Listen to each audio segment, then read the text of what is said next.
right, thanks, Tim Roy. Evan Giddings in for Darryl the Guru Johnson, and the Warriors win a game last night, 110-105. Curry played again. He hit the next shot. He did. He tied it up at 104 with a three. Sacramento was up one with 3 minutes and 15 seconds to go. And Doug Christie told, it's Doug McDermott, right? Dougie. Yeah. Dougie McBuckets. And he intentionally fouls Seth Curry, giving the Warriors a point. Should have been two. And the question is, why did he do that? And there's only two answers. One is he didn't want to win the game. And two is there any chance he didn't know they were in the bonus? Is there any chance he didn't know they were in the bonus? And which one's more egregious? I have to believe, Steiny, that Doug Christie, he played in the league for over a decade, right? Yeah. As a player. Yep. He's been a head coach before. He's been in the front office. I think he's been a broadcaster. I mean, he's had just about every single role there is in the NBA. I have to imagine he knew they were in the bonus. Like, seriously. I don't think he's a great head coach. I mean, I think he's there probably to achieve what they did last night, which was losing a game.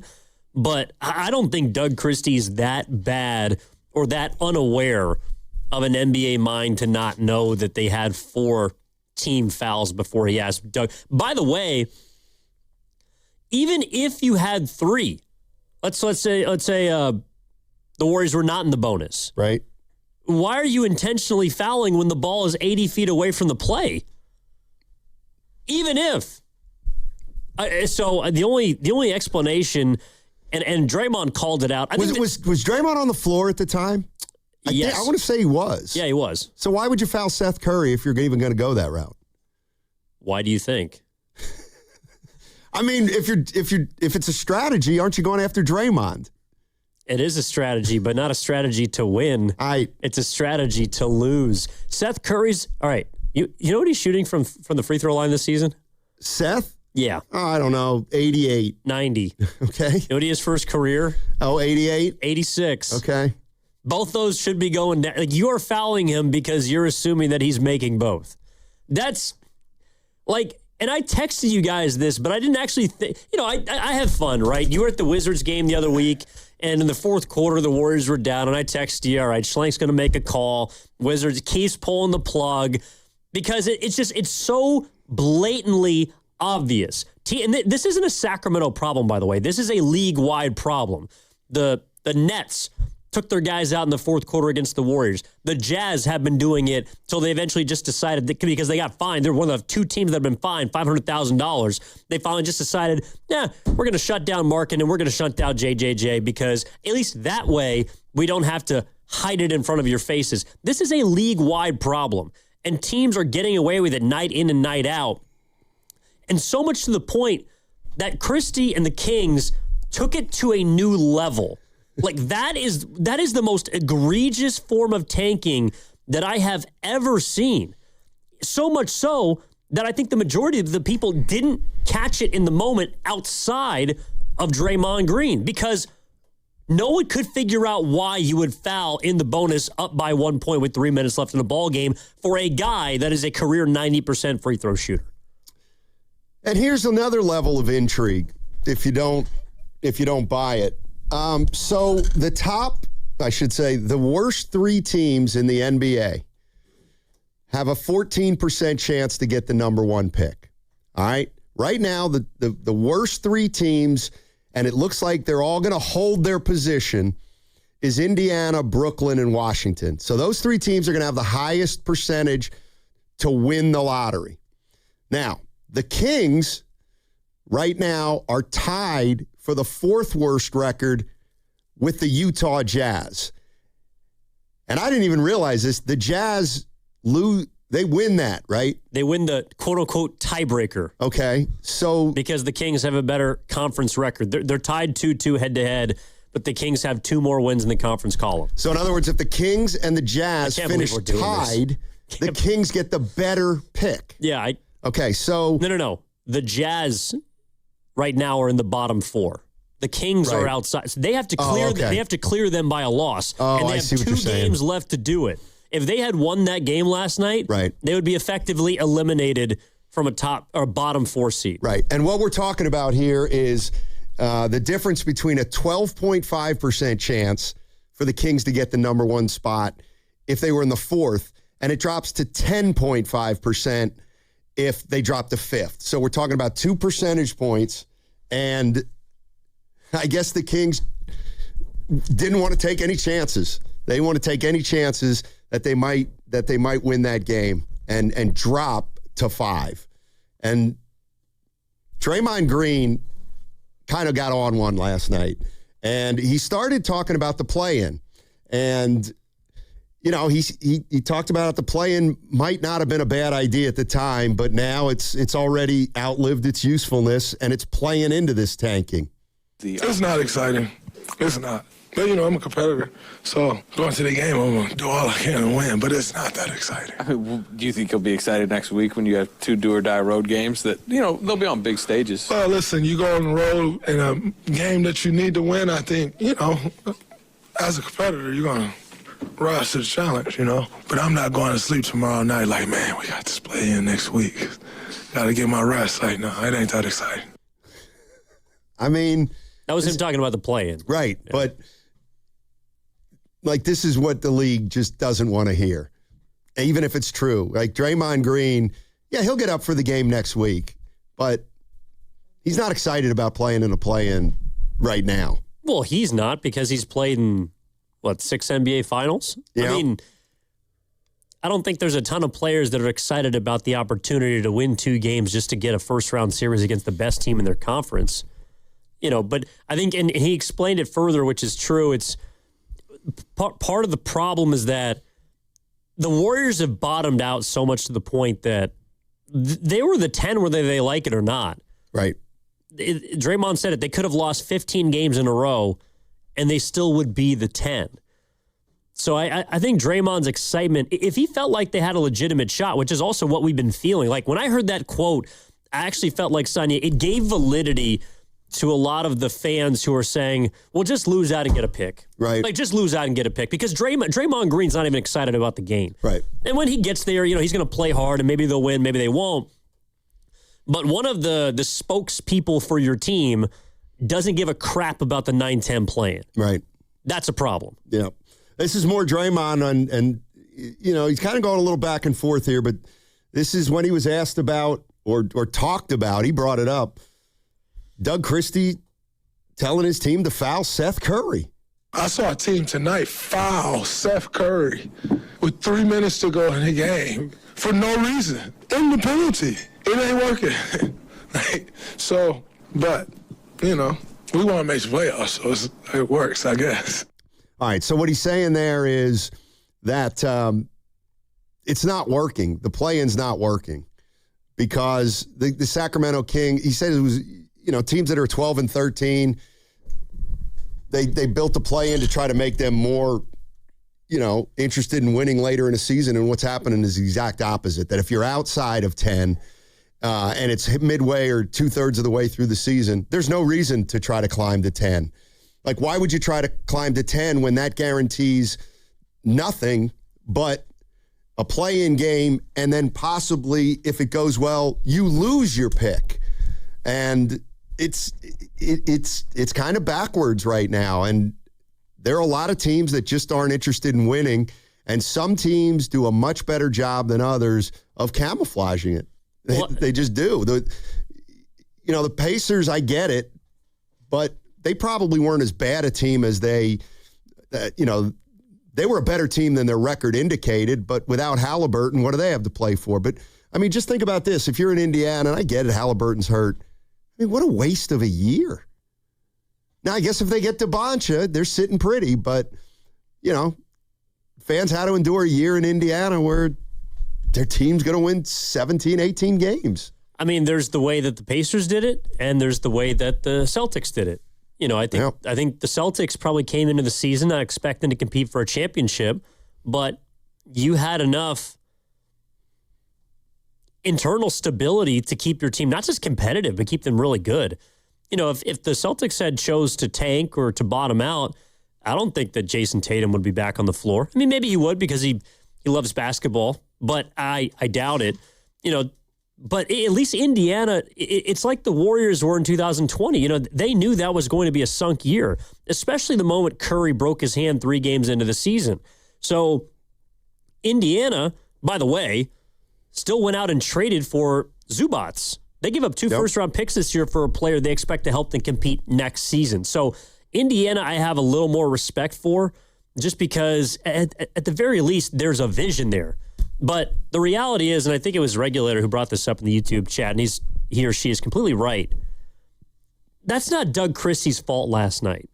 It might be his fault for trying to think that he could hoodwink all of us by doing something so blatantly obvious that he could just sweep it under the rug. Like, that's his choice to try and lose that. But he clearly has a directive from his boss, from the front office of the Sacramento Kings, because the reality is I know no one pays attention to what happened in Sac. They won 2 games last week. 2 games they were not supposed to win. They beat the Raptors, and I believe they beat the Pelicans. If they lose those games, they're right where they need to be in the bottom 4. But because they won those basketball games, because Doug Christie probably was coaching in those games and doing what he believes is actually right morally as a former basketball player, then he's in a position to where his boss goes to him and says, hey, we got 3 games left. You ain't winning any of them. Right. Because if you do, maybe it's a you lose your job kind of situation. Like, that's on Scott Perry, that game last night, or whoever is running the Sacramento Kings all the way up to ownership. It's disgusting because you're telling people that you don't care. You care more about the chance to get a player than you do about treating the game with respect. And that to me is, again, I don't think it's on Doug Christie. He's just doing what he's told. Well, it also is, you know, for all the talk about the Warriors don't tank, you know, they're under the impression that they're doing the right thing by not tanking. And the reality of the situation is, like, everybody knows tanking's probably not the right thing to do, but it may be the best thing to do. And that's the conundrum the NBA has. And this is Draymond. You know, he kind of got warmed up with the first 2 and then dropping this. I get fined when I do wrong. Just fine the hell out of people. You know, we love taking money from players. Keep fining the teams. I've seen 2 fines. And we all know everybody tanking. But you've seen 2 fines. You know, if it was players, we snatched that money in a heartbeat. Why isn't it the same? Everybody love money. Well, so, you know, the punishment for players is always, let's take the money. Well, now it becomes time to punish teams, and all of a sudden, nobody don't know what to do. Why not? We know exactly what to do when somebody gets a technical foul or suspended for a game. We know exactly what to do. All of a sudden, we got team issues. We don't know what to do. What happened to the whole take the money stuff? Everybody else trying to reach a quota too. But when it comes to player discipline, we want to snatch the money as fast as we can. Come to team discipline, and we see 12 teams tanking. We've seen 2 fines. If my math serves me correctly, that's 10 that ain't been fined. Just some quick math. It could be wrong, so don't judge me if it's wrong. But we don't keep that same energy when it comes to teams, when it comes to officials, when it comes to everybody but players. We don't keep that same energy. But it's a players' league.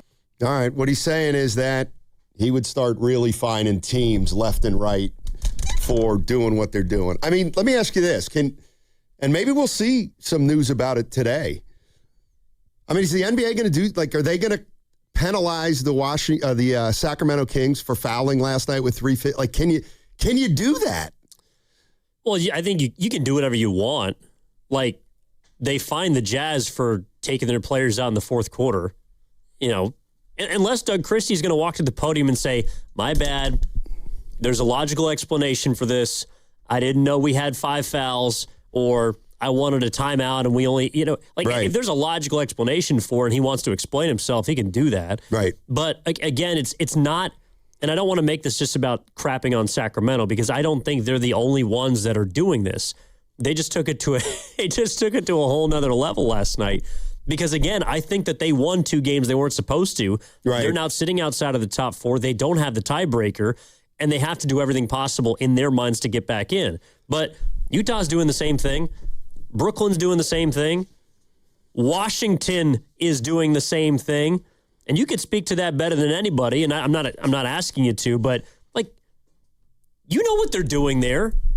There's a reason why Anthony Davis is doing a TV show right now, and Draymond Green's like we're talking more about Anthony Davis on some gotcha TV show, some gotcha reality TV show than we are on about him getting back onto the court. I haven't heard an injury update about Anthony Davis since the moment he got traded to Washington, and there's a reason for that because they don't have any intention of bringing him back, working him back, and they're just going to throw a bunch of guys out there, lose a bunch of basketball games, get a top pick or not.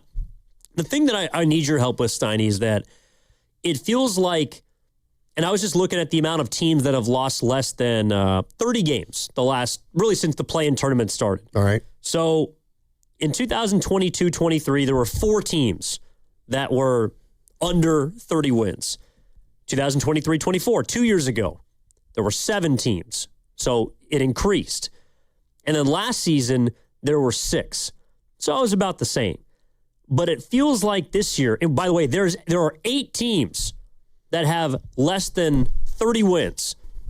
And at 30 right now, there's 9 because the Bulls technically have 30 wins. So more teams have dug in on this idea of losing, even after the team with the worst lottery odds got the number 1 overall pick.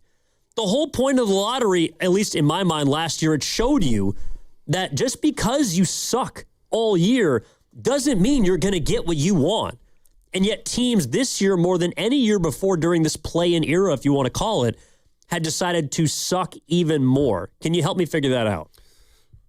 Well, there can be a reward at the end of the rainbow. I mean, this goes way back to, when Patrick Ewing came out in 1985, and the Warriors fell to, I think, 7. The reality of the situation is that the year that Wembanyama came out, who wouldn't have wanted to be the worst team in the league?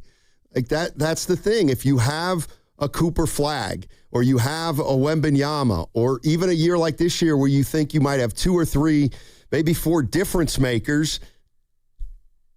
I mean, if you're the Washington Wizards and you can, or you're the, I don't want to use that one team in particular, but if you're one of the worst teams in the league and you think you can manipulate your season and think to yourself, well, if a lot of things go right, we'll probably win 30 games. So let's just win 20. That's really not hard to do. And I think every team's doing that. And the other thing about it too now is even though we're seeing it, I think you can almost camouflage it more. Because the game's just up and down, and a team that's not committed, they're just going to look like they're running up and down and they lose a game by 24 because they're not very good, which is probably the case anyway. But I mean, tanking is a problem, but it has always been kind of part of the NBA process. I feel like it's kind of like the three-pointer.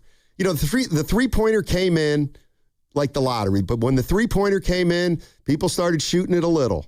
Then people started shooting it a little more. And now here we are, 20 or 30 years later, and someone's done the math or the advanced math, enough to say, hey, it's worth it, to shoot 50 threes a game. And that's the way I feel about the lottery. In the beginning, it's, we'll just take our chances. And then over the course of time, you realize that you can put yourself in a more advantageous position if you lose more games. And now teams are beginning to take that more seriously, not winning more games in a particular year. Yeah, I mean, look, if you give someone an inch, they'll take a mile. It just felt like last night at Chase Center, Doug Christie showed us what the mile looked like. You know what I mean? Yeah. I mean, that was as bad as we've seen it, and so much to the point where Draymond, you may like him, you may dislike him. It felt like he was the only guy that really connected the dots in real time of what he was seeing. And I'm glad that he spoke on it because we can have a conversation about it, and it's about highlighting it more than anything else, to the extent, Steiny, that I feel like, and you've covered the league longer than I've been watching basketball. I don't mean to date you. But the point is, have you seen a season where we're talking more about teams jockeying for position of the bottom seed than the top seed? Like, there's been more competition for No the doubt. worst record in the league than the best record in the league, and that I cannot recall. I think it's a confluence of a lot of things. And one of the things is, over time, teams have been looking at tanking and realizing that, it can be a benefit if you do it in a particular year. I also think what's happened this year is that everybody's on to the fact that there may be some really good players, let's say in the top 5. So I think this is one of those drafts where teams aren't necessarily tanking for the top pick, because I don't even know if there's a consensus top pick, but there's a consensus top 4. And if you get into that top 4, basketball people seem to believe that there are going to be some players in this draft that are going to really be able to help turn some franchises around. And, if you can get one player like a Cooper Flagg or a Wembanyama who can guarantee, and I'm not saying Cooper Flagg's there yet, but guarantee that your team's going to have success for the next decade. I mean, what's 1 year? That's it. It's just 1 year. And again, like I look at Washington. All right. They stink. But could they be good next year if they have Anthony Davis and Trae Young and they get a top 3 pick? They should be. Yeah, they should be a lot better. Like, in 1 year, they should, I don't know how many games they'll win, but they should be in the 30s, I would think, at least, if everybody can stay healthy. And so the question then for the Wizards fans is, were the last 2 years worth it? I know that wouldn't go over well now with the Golden State Warrior fans. Obviously, they have Steph Curry, so it's out of the question. But I'm not sure that Warrior fans, after Steph Curry leaves, would support a year or two like the Washington Wizards just had. I kind of feel like this year has been confirmation, maybe not the majority, but I think there's a lot of people that are coming around to that sort of strategy, because all we've talked about is them losing the play-in to get potentially one of these highly coveted picks that you're talking about.